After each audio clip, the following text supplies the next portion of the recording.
नमस्कार साथीहरु, स्वागत छ तपाईहरुलाई टेक्नो केडीमा। यो भिडियोमा म तपाईहरुलाई बताउँछु तपाईहरु कसरी आफ्नो प्रभु पे अकाउन्टमा फन्ड कसरी लोड गर्ने, पैसा कसरी लोड गर्ने, तपाईहरु कसरी आफ्नो प्रभु पे वालेटमा पैसा कसरी राख्ने, यसको तपाईहरुलाई यो भिडियोमा म प्रपर जानकारी दिन गइरहेको छु। अब प्रभु पे को बारेमा भन्नु पर्दाखेरि साथीहरु, प्रभु पे एउटा अनलाइन वालेट हो जसको सहायताले तपाईहरुले अनलाइन ट्रान्ज्याक्सनहरु गर्न सक्नुहुन्छ, जस्तै कि इन्टरनेटको बिल, फोनको बिल, अरु थुप्रै कुराहरु छन् जुन तपाईहरुले प्रभु पे एपबाट गर्न सक्नुहुन्छ। र यो एपबाट तपाईहरुले कुनै कुरा पेमेन्ट गर्नु भने यसमा तपाईहरुले अलिकति पैसा पनि सेभ गर्न सक्नुहुन्छ। र यो भिडियो हेरिसकेपछि तपाईहरुले सजिलैसँग तपाईहरुले आफ्नो प्रभु पे अकाउन्टमा पैसा एड गर्न सक्नुहुन्छ, पैसा जम्मा गर्न सक्नुहुन्छ। अब यसको लागि त साथीहरु सर्वप्रथम तपाईहरुलाई एउटा प्रभु पे अकाउन्ट चाहिन्छ र त्यो अकाउन्टलाई तपाईहरुलाई भेरिफाई गर्नुपर्छ। यदि तपाईहरुसँग अकाउन्ट छ र तपाईको अकाउन्ट भेरिफाई छैन भने तपाईहरुले मेरो यो भिडियो हेर्न सक्नुहुन्छ। यो भिडियोमा मैले तपाईहरुलाई कम्प्लिट जानकारी दिएको छु, प्रभु पे को अकाउन्ट कसरी बनाउने, त्यसलाई कसरी भेरिफाई गर्ने, यसमा तपाईहरुले सम्पूर्ण जानकारीहरु पाउनुहुन्छ। यदि तपाईको अकाउन्ट भेरिफाई छैन भने यो भिडियोलाई अवश्य पनि हेर्नु होला। यहाँनिर तपाईहरु हेर्न सक्नुहुन्छ, म आफ्नो प्रभु पे एपमा लगइन छु। सर्वप्रथम त तपाईहरुलाई म आफ्नो यहाँनिर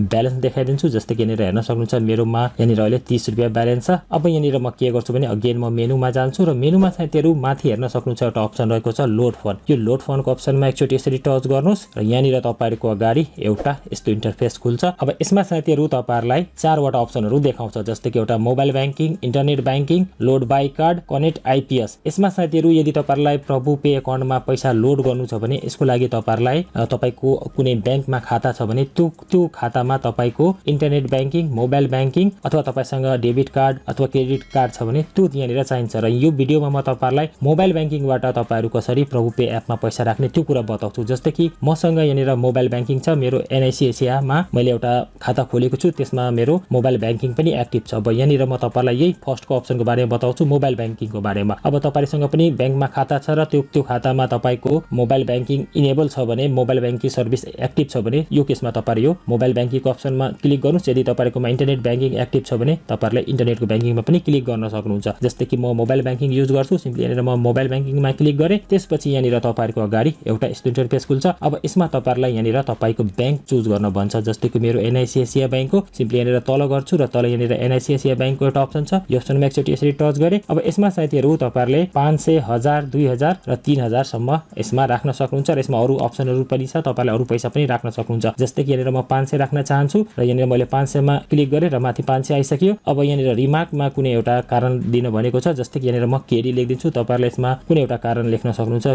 जस्तै कि मैले यहाँनिर केडी राख्दिए, त्यसपछि यहाँनिर म प्रोसिडमा क्लिक गर्दिन्छु। खुल्छ। अब यसमा तपाईहरुलाई अलिकति समय लाग्छ, एकैछिन वेट गर्नुस्। त्यसपछि यहाँनिर तपाईहरुको अगाडि एनआईसी एसियाको मोबाइल बैंकिङको होम पेज खुलिहाल्छ। अब यसमा तपाईहरुले आफ्नो एनआईसी एसियाको जुन खाता छ त्यहाँनिर तपाईहरुलाई एउटा युजर नेम र पासवर्ड दिएको हुन्छ। जस्तै कि तपाईको जुन युजर नेम हुन्छ, जुन तपाईहरुले बैंकमा मोबाइल नम्बर दिनुहुन्छ त्यही तपाईको युजर नेम हुन्छ र पासवर्ड यहाँनिर तपाईहरुलाई क्रिएट गर्नुपर्छ। यदि तपाईहरुसँग युजर नेम र पासवर्ड छ भने सिम्पली यहाँनिर इन्टर गरिदिनुस्। जस्तै कि यहाँनिर मैले यो दुवै कुरा इन्टर गरिदिए र यहाँनिर म लगइनमा क्लिक गरिदिन्छु। त्यसपछि तपाईहरुको अगाडि एउटा यस्तो इन्टरफेस आउँछ। अब यहाँनिर साथीहरु के हुन्छ भने तपाईको बैंकमा जुन नम्बर एड छ त्यो नम्बरमा एउटा ओटीपी कोड आउँछ। जस्तै कि यहाँनिर हेर्न सक्नुहुन्छ, मलाई एउटा ओटीपी कोड आइसक्यो। अब यो ओटीपी कोडलाई यहाँनिर मलाई इन्टर गर्नुपर्ने हुन्छ। सिम्पली यहाँनिर म मेसेज बक्समा जान्छु र त्यो ओटीपी कोडलाई यहाँनिर म कपी गरिहाल्छु र यहाँनिर आएर म त्यो ओटीपी कोडलाई यहाँनिर इन्टर गरिदिन्छु। त्यसपछि साथीहरु यहाँनिर म तल यो पे को अप्सनमा एकचोटी यसरी टच गर्छु। त्यसपछि यहाँनिर अलिकति समय लाग्छ, एकैछिन तपाईहरु वेट गर्नुस्। त्यसपछि यहाँनिर तपाईहरु हेर्न सक्नुहुन्छ, मेरो पैसा यहाँनिर सक्सेसफुली ट्रान्सफर भइसकेको छ। सिम्पली यहाँनिर म डन गरिदिन्छु